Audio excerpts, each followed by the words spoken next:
A warm welcome to all our viewers to our series Natural Medicine. Today, I have our movement scientist Karl Müller here. We're talking about sitting, which is the new smoking nowadays.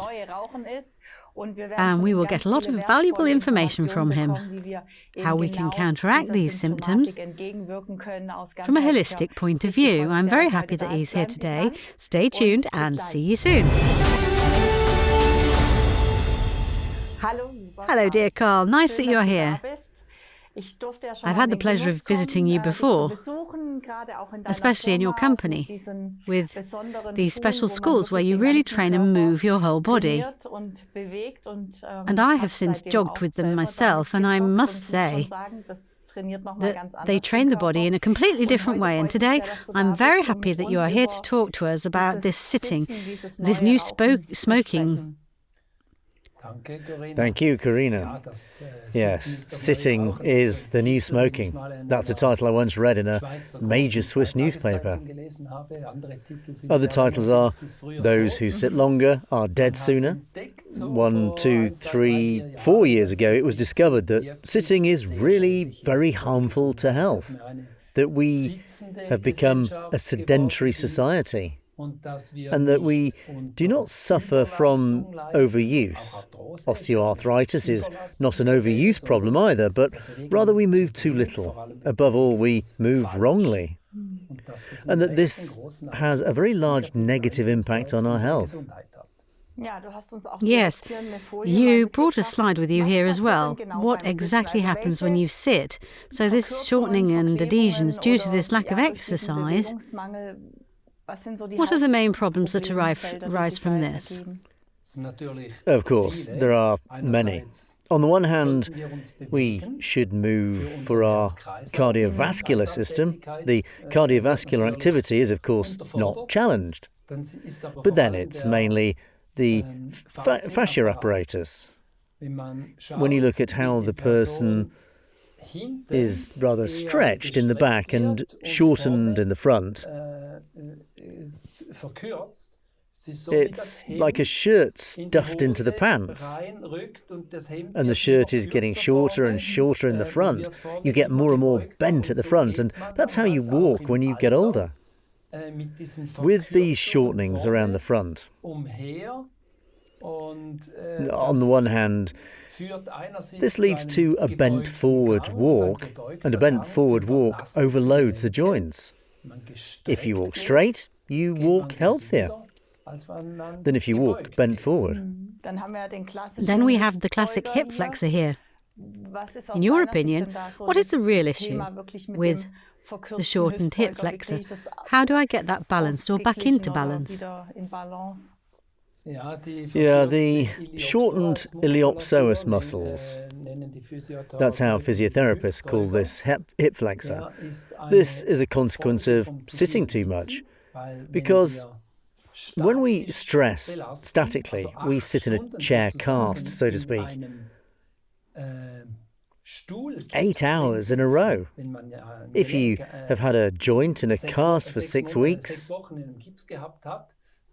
then the joint sticks together. Then the joint doesn't move. And every day, 8 hours in a chair that actually looks and acts like a cast, then we shorten ourselves at the front and can no longer walk upright at all. Besides, we squeeze the organs. The heart activity decreases, the digestive tract is impacted. Digestion needs exercise, upright exercise, so that digestion also works better, and so on. One problem follows another. Now you've been around a lot. In our society, we have a lot of sitting. Then, of course, we women, high heels, that's a classic. But now you've already been to parts of the world where the people lived like indigenous people outside barefoot, walked a lot, 30 or 40 kilometres a day. What are the characteristics that really make us extremely different? Also when it comes to this ageing process, this rigidity and all of this. I was, for example, in Kenya with the Maasai people, where they still have to look after their herds of animals and fetch the water from the well, really walk a lot. And I haven't met a single person with this issue. I also asked them, no, there are really no back, hip or knee problems there. They have other problems, they have eye problems, they have other problems that concern them.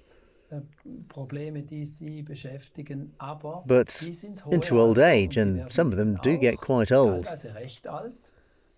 they don't know these orthopedic problems that we have, and where we then have to operate so often. Well, we don't have to do anything. We decide for ourselves whether we want to have an operation or not. Have you always been so agile and flexible? Or was there a moment in life where you really felt, okay, I can still get much more out of myself? That shouldn't go into that stiffness now, because, I mean, you really are like a model right now. I used to be very flexible. I did artistic gymnastics. Then I played soccer, I went skiing, and for a few years I was very, very immobile. Until 15, 20 years ago. Now I'm 69. I was quite immobile. I also got osteoarthritis, wear and tear on joints. And then I had to train to get the flexibility again that I have today. And so I know from my own experience that there are ways that you can become more flexible again, that you can get rid of joint pain, back pain, conservatively, without surgery. And I am convinced that in 3 years, 4, 5 years, I'll be even more flexible. But it takes a decision, and it takes a lot of discipline. What does your daily routine look like? Yeah, well, I'm now retired. I'm a pensioner. I work a lot more physically. In the past, until 5 years ago, I was still working a lot on a laptop. But by then I wasn't sitting anymore. I haven't been sitting for 15 years. I stand or walk while working. I also built a treadmill with an elastic and springy floor, where you can work while walking, elastic springy. Or standing desks are a huge topic. I think in Germany and Switzerland more than 60% or more than half of the desks sold are standing desks. But unfortunately the people are still sitting anyway. It would be much better if you were standing, and of course much better if you stood on an elastic springy ground, because then the joints are always in motion. Especially because it's always springy. You also have a positive effect on the cartilage, which can grow back.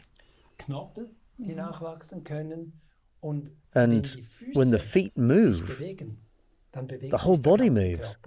And that's how you stay flexible. But you can't do it overnight, or in most cases not overnight. Just stand, because that can then also give reactions.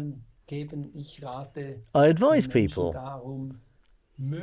if possible, to never sit for more than 20 minutes, even in the evening, because the older you get, the faster the fasciae stick together, and the more difficult it is to get back into this mobility when you get up.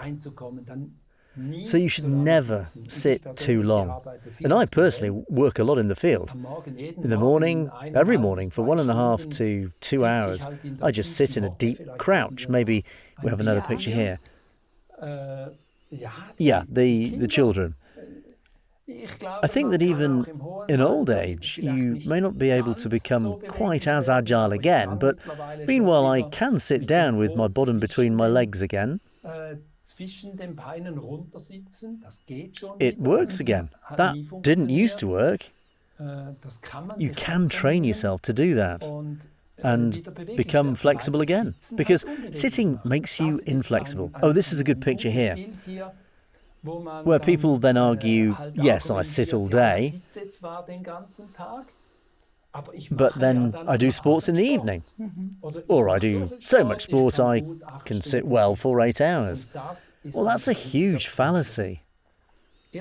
First, these sports are, well, most of the time, shortening. Cycling is, of course, a wonderful sport for the cardiovascular system, for the mind. Yes, but you also have the shortening again. But you are in a certain motor function. You also don't have the arm swing, for example. You're not doing a stretching movement. It's a shortening movement. And that's just the same as sitting in terms of posture. Of course, cycling is much better for the cardiovascular system. It's very similar when jogging. If you do this on hard floors, it is certainly not healthy. If you do this in the forest on uneven ground, jogging is probably one of the best things you can do, along with hiking up and down. Only when hiking, those shoes that block the joints, in my opinion, that is not healthy at all. Because hiking boots, high hiking boots that stiffen the ankle, call for compensation in the knees, in the hips. And a lot of people who have hiked their whole lives will get more and more problems, especially when hiking down. Your knees hurt at some people, you'll no longer be able to do that. All these movements, including Nordic walking, it's good that you do something, that you also do something in a group, the social aspect. But these sticks prevent natural movement. So, sport, after 8 hours of sitting, cannot compensate what you lose during the 8 hours. Because these adhesions just go on and on. The adhesions, do we solve them through the general movement during the day, or is there something else? Of course, acidity also sticks, that comes on top of it. Now, when you say you work in the field in the morning, did I get it right? In the field, in the garden. Exactly. What are your movements and everything that releases these fasciae? I mean, we also know that working in nature also deacidifies. Yeah, so the psyche, when I'm angry, or I'm unable to forgive someone, of course, also leads to an acidic environment. That sticks the fasciae together, as you correctly say. Fasciae stick together in an acidic environment, in a stressful environment, and when they don't move, maybe you can show the next picture. Yeah. No, the one before. Yes, exactly. That's how I work in the field. And the problem is unnatural, non-physiological behaviour in everyday life. And sitting's just a non-physiological, unnatural position. Then I tend to sit like this, or if I'm sitting in the chair, maybe lying down, or somehow in between like this, that I just stretch the iliopsoas, and then I'll alternate again. These are possibilities. Alternatives to sitting are needed.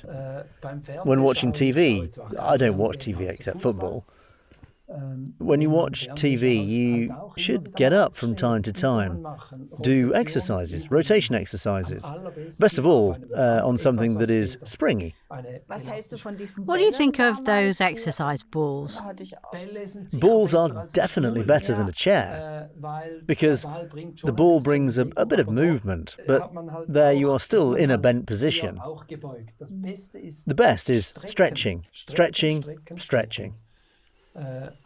But as I said, it doesn't have to be 100%. But if possible, don't sit for very long. So, as a rule of thumb, 20 minutes and then get up again and then balance again on elastic, springy mats. Or on trampolines. There are also mini trampolines. Just move and turn on the trampoline. Rotate. These are very good alternatives.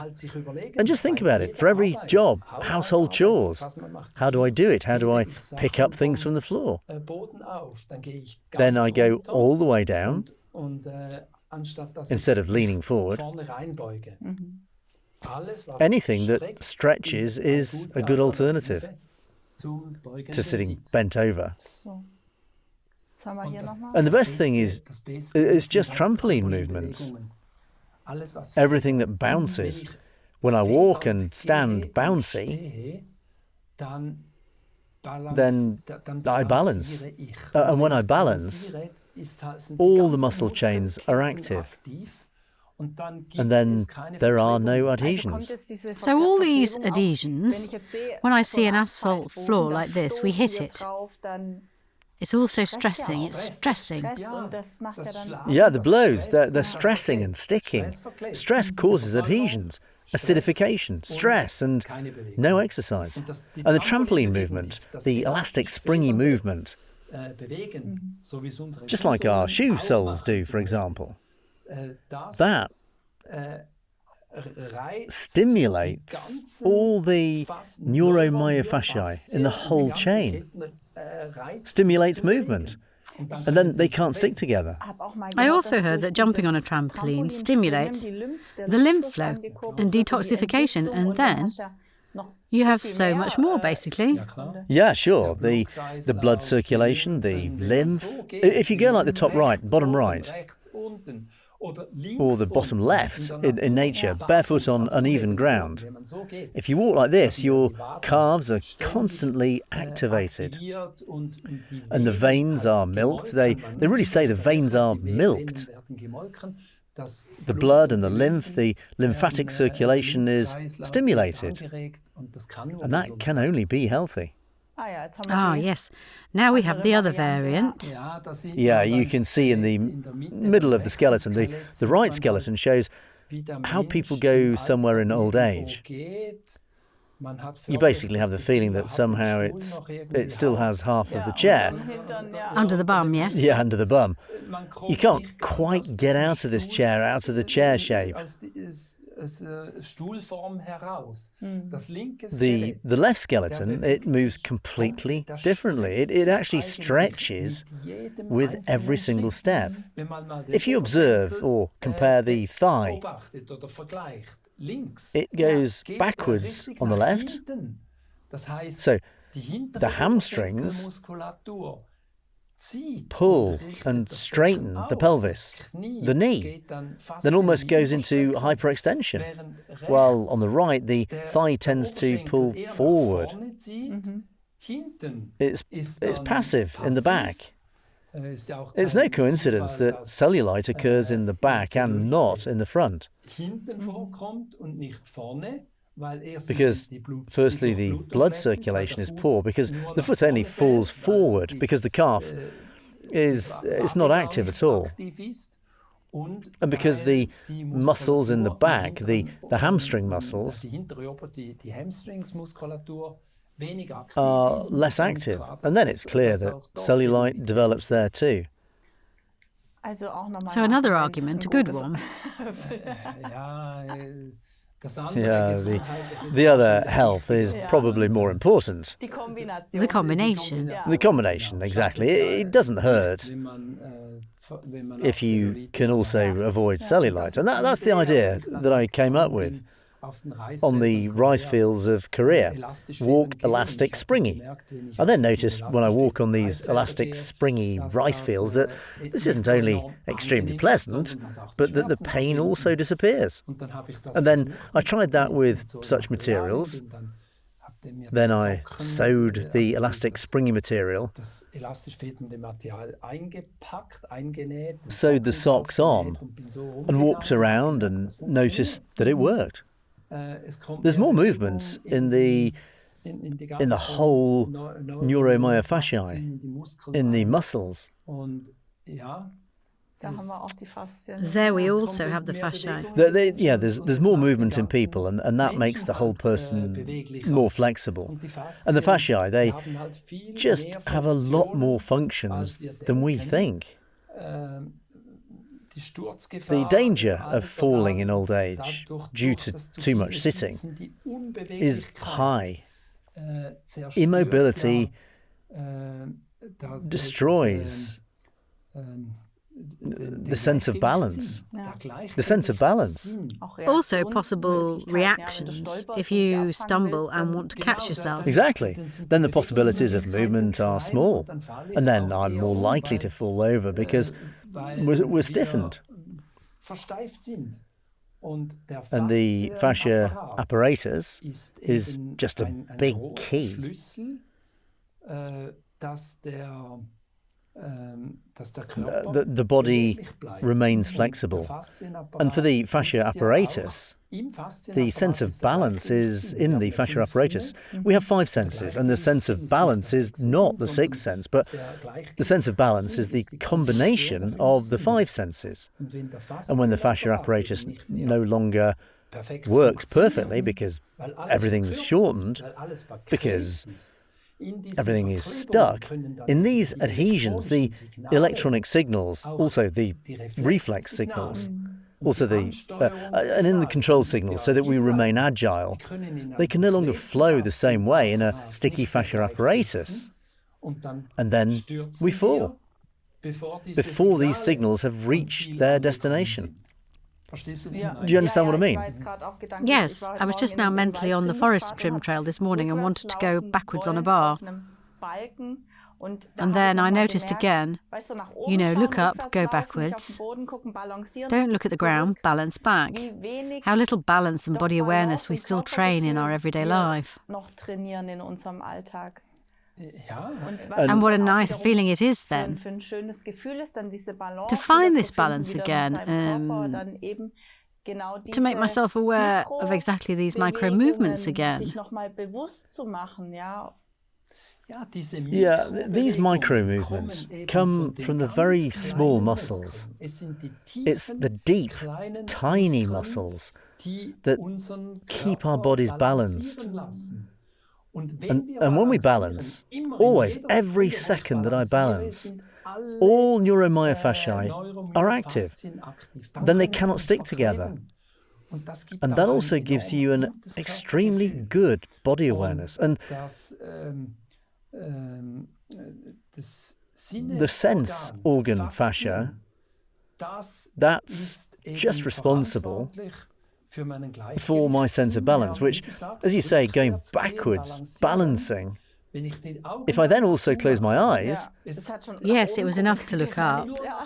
Just look up will get you completely out of your balance. So the eyes, the sense of sight, has a huge influence on the sense of balance, which is controlled in the fascia. And if the fasciae are stuck together, it no longer works. The sense of hearing also has a lot to do. We know that. Hearing has a lot to do with balance. The sense of touch of the feet, the strength of the feet, the ability to balance the feet. Everything is so interrelated that in the end, we also gain health when the sense of balance is better. So the bottom line for you now at the end of the show, if we really want to give the viewers some tips on the way, so your top tips for working people, what kinds of valuable opportunities are there?